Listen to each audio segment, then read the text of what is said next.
pas de négativité, pas de pessimisme. Les opportunités du Brexit sont immenses. Il n'est pas le seul à dire ceci. Rishi Sunak, peut-être avec un petit peu moins d'enthousiasme, l'actuel Premier ministre du Royaume-Uni, dit sensiblement la même chose. Que leur dites-vous?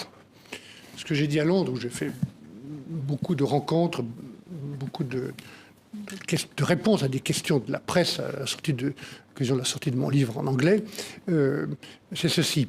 Le Royaume-Uni connaît de grandes difficultés. Un taux d'inflation considérable, il y a beaucoup de misère, beaucoup de difficultés. Toutes ces difficultés, on ne peut pas s'en réjouir. Comme d'ailleurs, les Anglais ne peuvent pas se réjouir des difficultés que nous avons de notre côté. Nous avons besoin des deux côtés de stabilité, de respect, parce qu'il faut travailler ensemble. Je peux y revenir si vous le voulez. Il y a tellement de sujets sur lesquels on doit coopérer. Mon deuxième point est de dire, toutes les difficultés actuelles du Royaume-Uni, elles sont très nombreuses. Il y a une colère sociale, beaucoup de problèmes économiques. Toutes ces difficultés ne sont pas dues au Brexit. Il y a d'autres raisons, les erreurs du Parti conservateur, les difficultés structurelles du Royaume-Uni. Troisièmement, toutes ces difficultés sont plus graves à cause du Brexit. Et ces difficultés-là ont été sous-estimées, ou mal expliquées, ou niées par M. Johnson, qui est un personnage très baroque, ou par le Premier ministre actuel, qui est moins baroque, M. Sunak.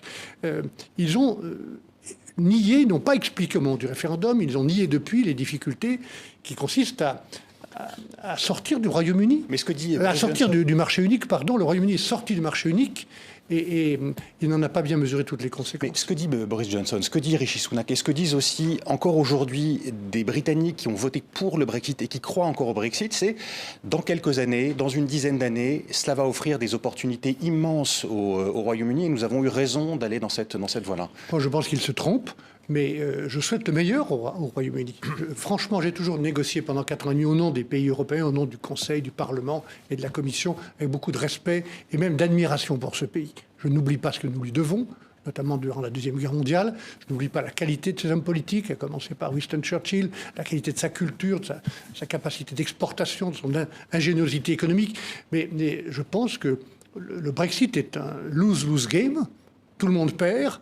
Et je pense qu'il n'y a aucune valeur ajoutée. Vous savez, j'ai discuté avec beaucoup de Britanniques depuis 5 ans. Que vous disent-ils alors? Et j'ai essayé de leur dire où est-ce qu'est la valeur ajoutée du Brexit. Et aucun d'entre eux. Ils peuvent toujours parler de potentiel, de perspective, comme ce que raconte Johnson.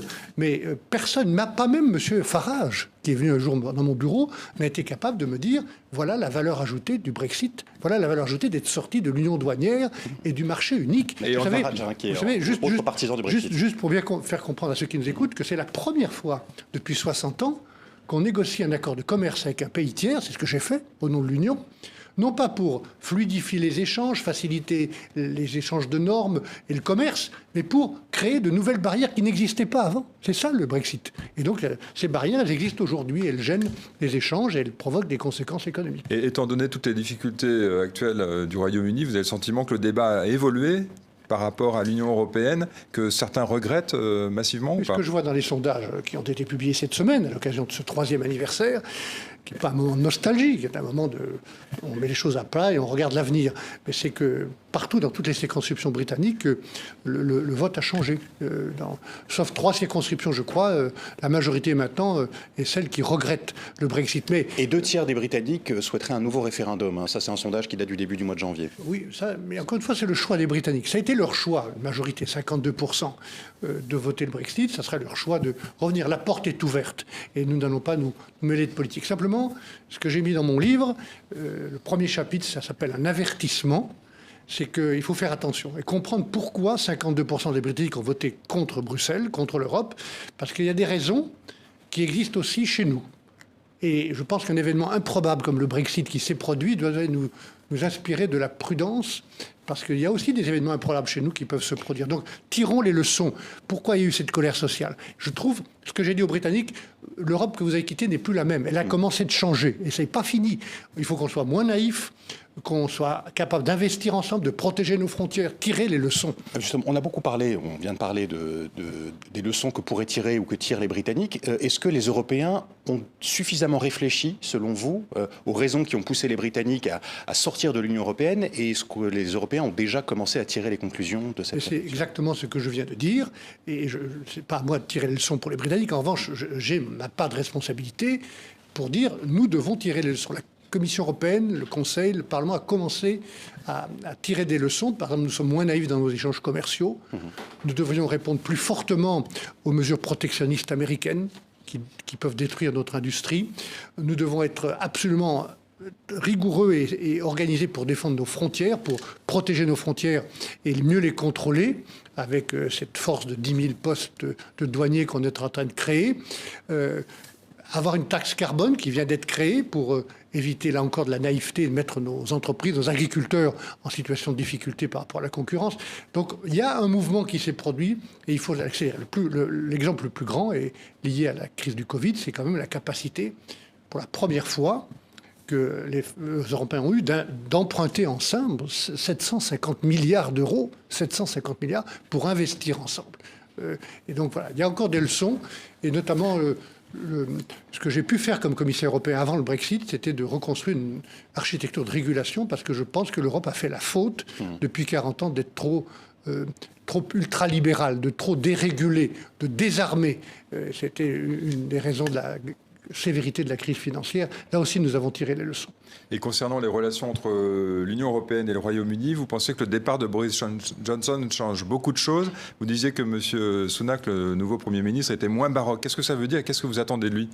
Nous attendons de lui, qu'il respecte la signature britannique en Irlande du Nord. C'est toujours pas le cas. Hein. C'est toujours pas le cas, mais il y a une discussion qui est en cours et je pense qu'il y a un chemin pour trouver une solution pragmatique. Discussion constructive, disait cette semaine la Commission européenne. Je le souhaite, je le pense. Il y a pour la première fois une bonne volonté des deux côtés pour prendre ses responsabilités, ce qui n'était pas le cas de Johnson, qui niait sa propre signature, et alors qu'il avait négocié lui-même le traité ligne par ligne. J'ai trouvé ça insensé. Bon, M. Sunak paraît dans une meilleure disposition. Je pense qu'on peut trouver un accord. Ça, c'est la première précondition. Ne plus faire de mauvaises querelles sur la pêche, comme les Britanniques ont voulu le faire pendant 3 ans. Et puis, regarder l'avenir. Je crois que c'est Angela Merkel qui disait « L'avenir de l'Europe est plus important que le Brexit ». Je pense aussi ça. On a, je le dis à nos auditeurs qui regardent le monde tel qu'il est, qui vivent dans ce monde, tellement de raisons de coopérer. Le changement climatique, la guerre ou la paix en Europe avec l'Ukraine, la lutte contre le terrorisme, la pauvreté en Afrique, qui provoquent des migrations qui vont s'accroître si on ne réagit pas. La capacité d'être libre et indépendant par rapport aux grandes sociétés multinationales de la finance, qui ne respectent rien ni personne, ou des grandes entreprises numériques. Comment on se défend? Comment on se protège? Comment on est indépendant? Comment on préserve nos intérêts et nos valeurs? Si on est tout seul, chacun dans notre coin, on est foutu. Voilà ce que je pense. On est condamné à être sous-traitant et sous influence des Chinois et des Américains.